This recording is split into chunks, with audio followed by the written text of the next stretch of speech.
ডুয়ার্সের এই ছোট্ট অফবিট গ্রামটার নাম মানচিত্রে প্রায় নেই বললেই চলে। চারিদিকে চা বাগান, দূরে নীলচে পাহাড়ের রেখা, আর মাঝখানে বয়ে চলেছে এক সরু নদী, স্থানীয়রা যাকে বলে রংটোরা। সন্ধে নামলেই এখানে শব্দ কমে আসে, প্রকৃতি যেন নিজের শ্বাসটা স্পষ্ট করে তোলে। নদীর ধারে কাঠের কটেজটার বারান্দায় বসেছিল সৌরভ, হাতে লাল চায়ের কাপ, চোখ দুটো পাহাড়ের দিকে স্থির। পাহাড়ের গায়ে তখন শেষ আলো পড়ে আছে, দিন আর রাতের মাঝখানে সেই নরম সময়। এত চুপ করে আছো কেন? পেছন থেকে এসে বলল অনন্যা। সৌরভ হালকা হেসে তাকালো।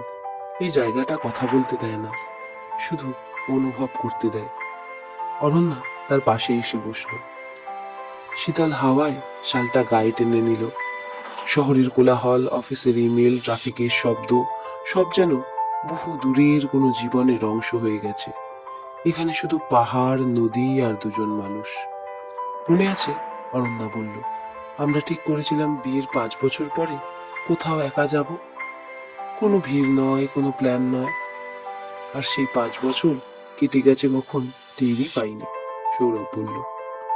আজ হঠাৎ মনে হচ্ছে সময়টা ঠিক এইখানেই এসে দাঁড়িয়েছে।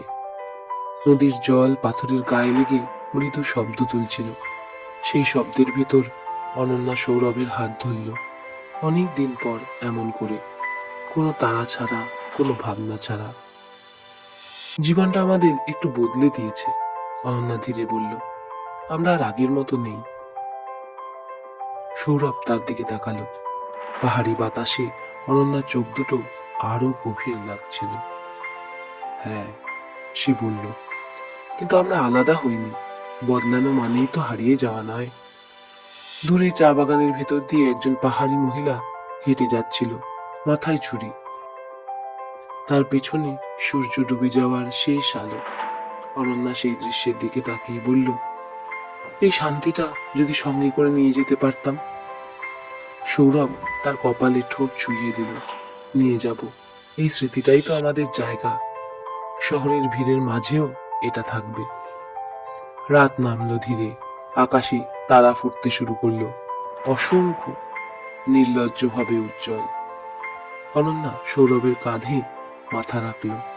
কোনো কথা নেই, তবু সব বলা হয়ে গেছে। ডুয়ার্সের এই অফবিট কোণে, পাহাড় আর নদীর মাঝখানে তারা আবার নতুন করে একে অপরকে খুঁজে পেল। ভালোবাসা এখানে কোনো ঘোষণা নয়, নীরব, গভীর আর চিরস্থায়ী।